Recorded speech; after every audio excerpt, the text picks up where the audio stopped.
Hello and welcome to another Godcraft video.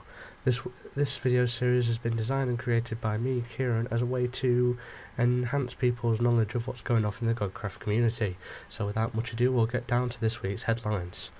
Duty calls, it seems, for long-time member PJ Storm, PvE and PvP, and a multitude of permabans from this week. So let's get down to the first one. Our diamond news for this week is of the duty calls. PJ Storm has finally announced his retirement from Godcraft on Monday. He will be signing up for the US Marines and hopefully shipped out to Paris Island around July. All we can say from the Godcraft community is goodbye, good luck, and we want to see some photos. Also in the news this week, Kane has announced the PvE world, which will be open to all members of Minecraft. Yes, that even includes non-whitelisted members. With this, an argument arose among the members of where the non-whitelisted members would spawn. This led to our project for this week, which is the new lobby for all worlds. We'll be moving on to that a little bit more later on, but however I just wanted to cover the fact that PvE will be going live soon. In other news this week, Burns 1200 received his mod ship. Yes, this long-time serving member received his mod ship on Wednesday, and by Thursday had already banned a member. This ban will be covered later in the bans section. And finally, long-time member GTA 4 Rocks 08 has bought himself a mic. Yes, this usually silent member of Ventrilo has bought himself a mic and has become a very much a live member of Vent. I hope very much to continue talking with him. Now we've covered the main news, let's move on to our project of the week.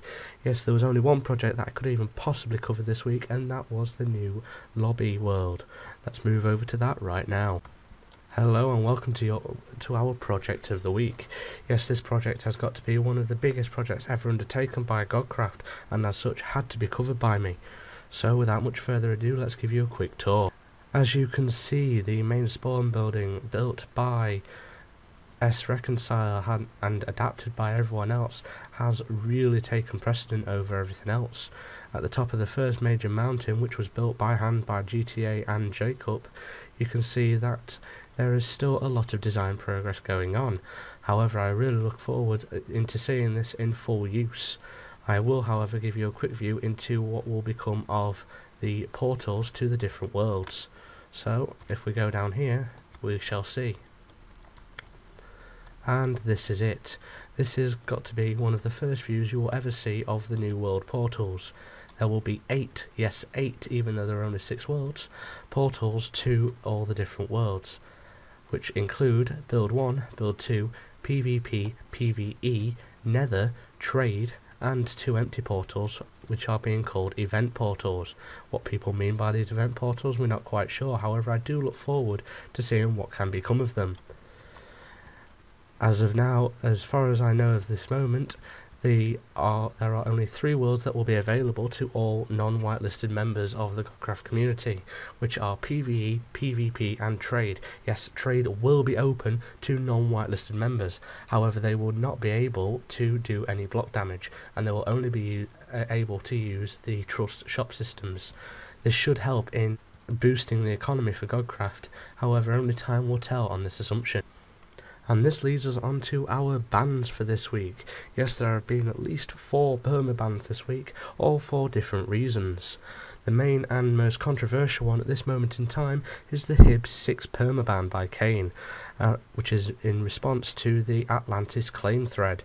If anyone wants to see this and have a look at it, please go over to the forums, which will be in the comments section below. Other permabans include Vilmus and Alex Nugan. These 2 members have apparently been x-raying and trying to evade the system by using the shop signs. However, this was found by Kane and both of these members have been banned. And finally, Cheesenip has been permabanned as well. This member x-rayed for quite a while and after complaining was completely permabanned by Kane. As such, there is also a video on the forums which you may find interesting in viewing. I'll leave it in the description below. And finally, one that I didn't particularly want to cover but I thought I probably should, is the Dreams 4-day ban. After being banned on the 9th, he was unbanned or should be unbanned today on the 13th. However, the main reason I covered this was because he was essentially taking the piss with the rules. Yes, this member decided to ignore the rules and go ahead and spam chat with irrelevant items. As such, even when asked to stop repeatedly by non-mod members, he continued. I've covered this mainly for one reason. There is a reason why the rules are there, and people may get offended by the simplest thing. Just bear in mind this in future, as well as also the fact that even though the mods may not be online, their eyes and ears are watching you. And so thank you for watching the Godcraft News. Please rate, comment and subscribe, and we will keep you updated over the next week. Thank you very much. Kieran out.